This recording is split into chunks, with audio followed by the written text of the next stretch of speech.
My nosy mill snooped through my confidential work files and jeopardized my career, so I sent her home without paying for a plane ticket. So my mother-in-law is from a small town in the American South, and she has all those gossipy small-town tendencies. It has never been a problem for us before because we live in major city clear across the country from her. Aside from her fully taking over dinner conversations during visits to catch us up on the scandalous comings and goings of people in her congregation, we didn't really have to deal with this side of her too much. Until today. You see, I am a family law attorney with a boutique firm. My specialty is divorces. Mother-in-law loves that I am a divorce attorney. She is always pumping me for stories from work so that she can gossip with her congregation.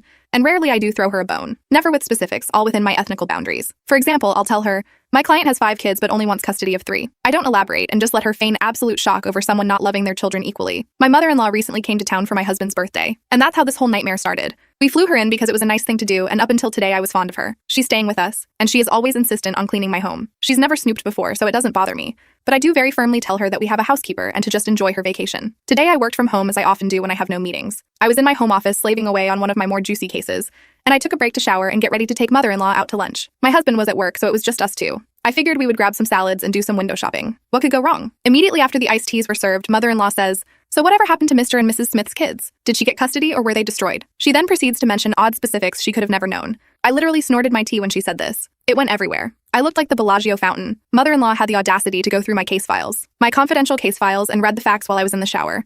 I asked her how she knew so much about the case I was working on, and she said she was cleaning my office while I was getting ready, and that I had just left it out. No, I did not. They make you take an entire class in law school about doing things like this. And if pigs flew and I did leave it out, this case is a monster. To garner that much information about the divorce would require her to turn several pages. So me leaving it out is no excuse, as she would have had to sit her dumb butt down and read through it. It's not like all the facts could have fit on one sheet of paper that just so happened to be lying on my desk. She said she needed to be in my office because it was filthy. I opened my wallet, threw some cash onto the table for what we ordered, and told her to get in the car. I cannot even remember the ride home. I was just yelling and lecturing and lecture yelling. This was an incredibly crappy thing for her to do. Working at a boutique firm, my reputation is everything to my career. I cannot have word on the street that I just go around town spilling client secrets at the local watering hole.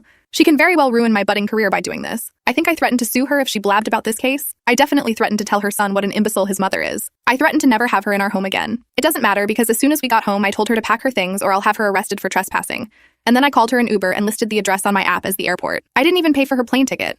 I don't know what's going to happen, actually. I do know that she's at the airport right now because that's where the app dropped her off. My husband won't know about any of this until 5:01 p.m. because he works on a secure job site and there's no phone calls or texting. I have steam coming out of my ears. I do feel guilty because she might be stranded at the airport without my financial help, but what she did was so out of line that I think a few hours of time out would do my pettiness some good before I finally call the American Airlines terminal and get her a one-way ticket back to Gossipville, USA.